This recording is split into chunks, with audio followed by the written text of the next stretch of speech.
Okay, so to start off with, just spell your first and last name so I have it attached to the role. Sure. Andrew Um, Sutton, Andrew. Sutton, Sutton. and now you can do sort of a more natural introduction. Just tell me what you do. Okay. Hi, Talk my talk name. to me. Okay. Hi, my name's Andrew Sutton. Well, do you want it like that, or do you want it more natural? Natural's good. Okay. Uh, my name's Andrew Sutton, and I'm from, I would call it Earth, because I've been traveling for the last 10, 11 years, pretty much every week of the year, somewhere different in the world, to teach dance or to experience dance. So I'm home in my home Sacramento about a month of the year, and the rest of the time I'm just out like traveling, seeing the world, and so yeah, so I'm from Earth. So why did you choose to devote your life to dance? Um, I think it was a weird process of different things. I mean, when I was young, I really loved the idea of traveling, but I actually hated the idea of dance. I was petrified of dancing. So, if someone, like, I would go to the dances, and they'd be doing this or the slow dance thing, and I always felt scared that I was doing something wrong or that I looked silly. Um, but there were girls at the dance, so of course I still went. Um, but yeah, so I think for me, uh, why I started dancing is different than why I continue to dance. I started because of girls, but honestly, within the first day that I actually learned partner dance, I became interested in the language, the communication.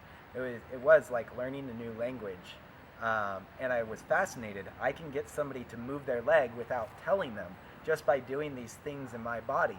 And so at that point, very early on, it switched from doing it for girls to doing it for learning this new language. Um, and girls were still a bonus, of course.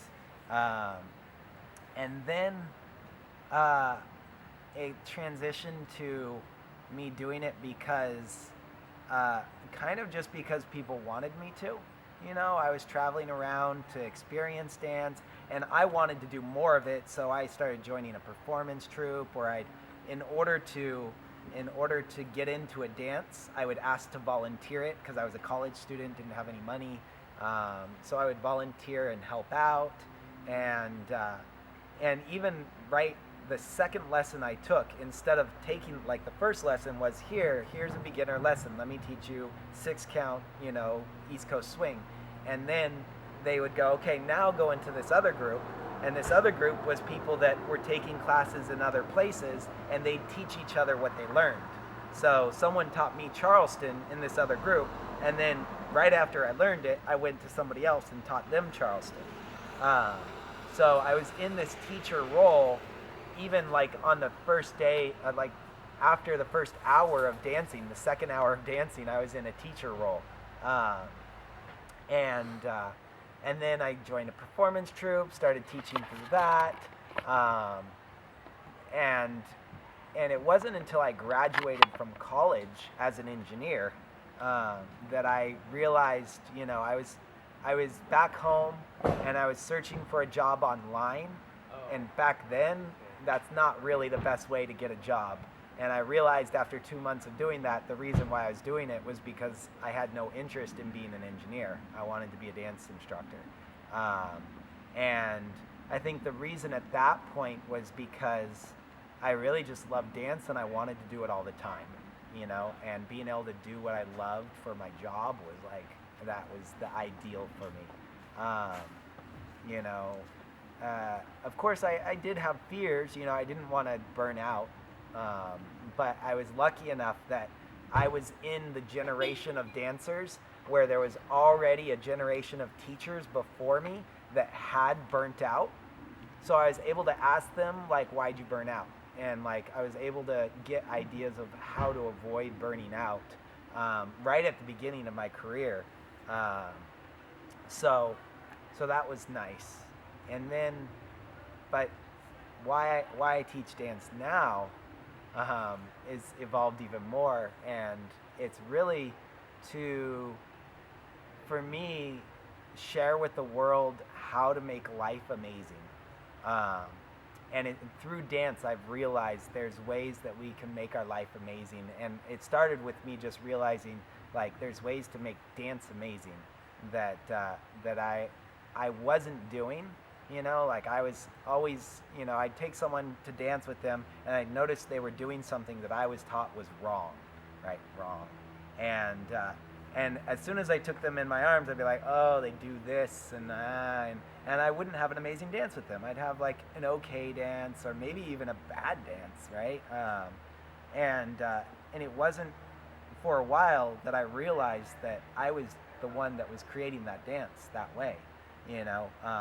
And if I wanted to have an amazing dance with someone, I needed to stop blaming them for it and just take responsibility for making that dance amazing. And as soon as I took that mindset on, I started realizing all these cool things that I could do in order to make whatever they were doing that I thought was wrong into something that was awesome.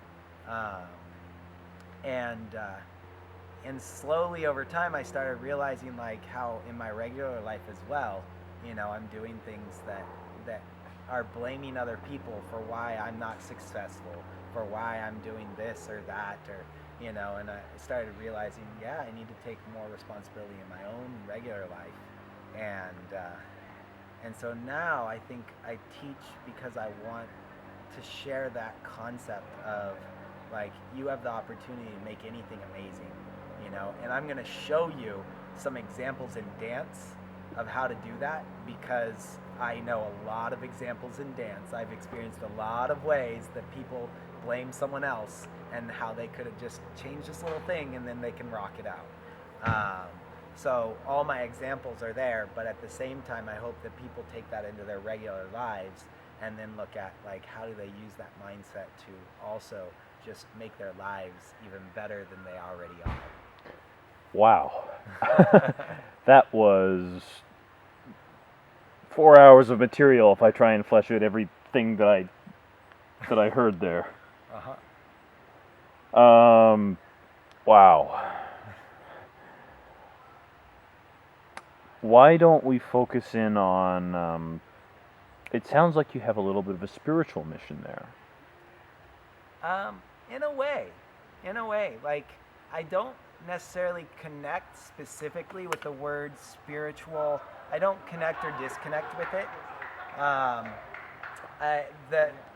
The thing about spirituality that for me is a hard one to connect with is that I feel like everybody has a different definition of the word spirituality. So I have a hard time using a word that has so many different connections with it.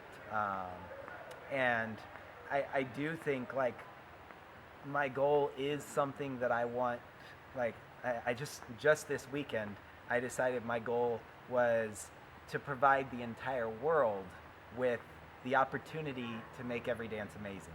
As opposed to before this weekend, before I took one of the classes, my goal was to make every dance amazing and share that with people. But like I didn't have that goal of let's provide it to the entire world. And for me, the opportunity, right? Not to be like you must do this, but to be it for people that haven't thought of it, to be able to provide them the ability to have thought about it and then choose or not choose to do that. And so for me, that's an exciting like new thing. So in a way, it's spiritual in that like it's not just about me. It's not just even about like a group or something. It's about providing the world with something that I feel will bring more harmony, more peace, less fights and things like that, because people have more power to realize how to get what they want in life, ideally, ethically, morally, and all along those lines, right? Without blaming others, and that's one of the reasons I think we do have war and fights and things like that is because we often look at other people and blame them for why we don't have what we want. Um, so, in a way, yeah, definitely it has a spiritual aspect to it. Yeah. Wow. Okay, I want to connect this back into dance. So maybe you can just go a little bit more into depth about this discovery that you had, was that you were doing this thing in your dance and your attitude changed, and maybe you can just take me through that experience. Yeah. Um, it happens all the time.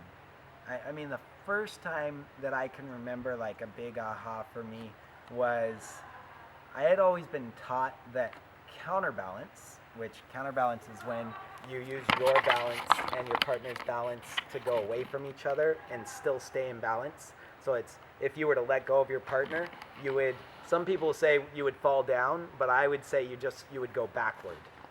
If you fall down, it's more a lack of control of the counterbalance. But for me, like, I can be in counterbalance with this chair by sitting away from it. And now, like, if I let go of the chair, you can see my body slowly about to go backward, and I just take a step, as opposed to touching the chair and not being on counterbalance, right? And I release, and I'm still in the same spot. So for me, I was taught that the lead leads counterbalance, and the follow follows it. And so, but in certain scenes, I would go in this scene, and like 95% of the follows that I dance with would immediately put themselves into counterbalance, because that's their standard. Like, their dance is done in counterbalance in that scene. You know, like some blues dance scenes, that's how they dance. And for me, I was always taught that's a choice. So it would be really annoying and frustrating for me when I take someone in my arms and immediately they sit back. I would be frustrated. I'd be like, oh man, okay, I guess I'll dance with this person, but it's going to be heavy and hard to dance with. And so I would have an okay dance or even a bad dance from this. I would not have an amazing dance, right?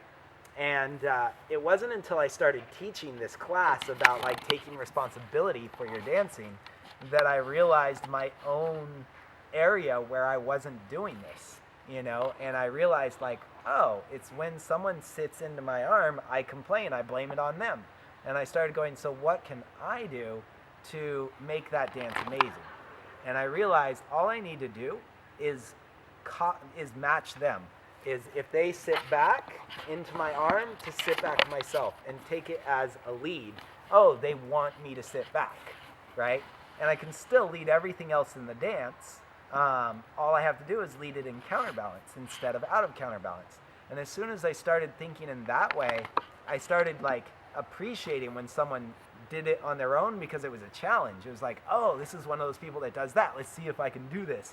Can I match them while still leading the dance? So it was something more exciting rather than something that was making the dance bad or okay. Just today, I had another one that I realized. I was talking about how in dips, as a follow, usually to be more controlled, you want to stay upright in a dip as much as possible while still filling the frame of the partner. So if the frame of the partner is this chair, right, when I sit, I'm going to sit like this, where I'm up, as opposed to collapsing my upper body, adding more weight, or actually I collapsed my whole body there, sorry. This would be collapsing my upper body with my lower body still not collapsed, right? Or I could collapse my lower body with my upper body still not, right? Or I can engage everything and be standing up as much as possible while still in the chair, not coming off the chair, right? Same if I'm doing something like this and I'm leaning back like here, I can collapse onto it, or I can hold my own body up, right? So I was teaching the follows this, and this is still a struggle for me. When a follow collapses her body, I tend to go, oh man, all right, we have a collapsing follow, you know, and I don't have as good dances. And it was someone in class that was practicing the difference between the two. They were practicing collapsing and not collapsing. And I was like, yeah, that's brilliant, do that. That's something I always say, practice both, because both are good. And then I went, oh, both are good, but how is collapsing good? like, because I only know how standing up is awesome. How is collapsing awesome? And I realized collapsing is just the follow, again, adding counterbalance into the dance. She's adding counterbalance. She collapses that way. Instead of just standing here going, oh my gosh, she's adding counterbalance, I can go, oh, boom, sit back and create a really nice line with the partner that's even more beautiful. Um, and and get something that's works instead of something that's struggling. Um, so so I'm constantly still learning, like, what are the things, in my own dancing, that that I can change in my mind to then be able to change in the physical. Usually it starts with looking at the mindset and then going, okay, now how do I interpret that into physical reality so that my dances are actually physically more enjoyable for me rather than struggling to have a good one. Yeah. Um, I really hate to do this, but I have to ask you not to do examples because I can't follow you and follow the conversation at the same time. Okay. Sure. Um, ooh, okay, big topic.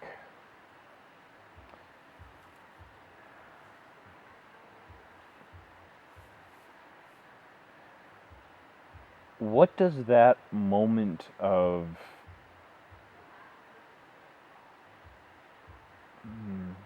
is it a moment? What does it feel like to be in that mindset? Uh, for me, it's often liberating, very freeing, in that, like, I know that anything is possible, and it's just a matter of whether I figured out how or not. Because there's a lot of things, like, with the other mindset, it drags me down, um, and makes me, when I have that mindset of I can't do anything, I'm stuck, or my partner needs to change, it drags me down and holds me back. Whereas when I take on my own mindset, or my mindset of, like, I'm going to take responsibility, even if I don't know how, which often the case is I don't even know how. I just noticed I'm bumping up against this thing that's like, this is making the dance worse, right? And it's them that's doing it. Okay, I recognize that I just said that, or I thought that, and so now I have to figure out how to change that. So after doing it several times, it becomes exciting because I know there's a solution. There's just been so many solutions that I've found that, like, are literally revolutionary solutions that, like, change the dance world. You know, allow for so much more, that it's so exciting to go, oh, here's one that's, like, just something that really, like, 99% of the dance world has this problem, you know? And if I can figure out that solution, I have something that, like, is really awesome, really valuable. Uh, so, so for me, I think I'm now at a point where it's exciting. At first, it might have been a little bit daunting, of, like, oh my God, like, you take it on. Some people take it on as it's all my fault, right? Um, and and I don't think of it that way, so it doesn't dawn on me. But maybe I did at first. Like, I took it on as it's my fault rather than it's my opportunity. Um, but after just experiencing, like, oh, I can change it, doing it a few times, I've noticed, yeah, there's some really cool stuff. I don't know if you want an example of. Yes, just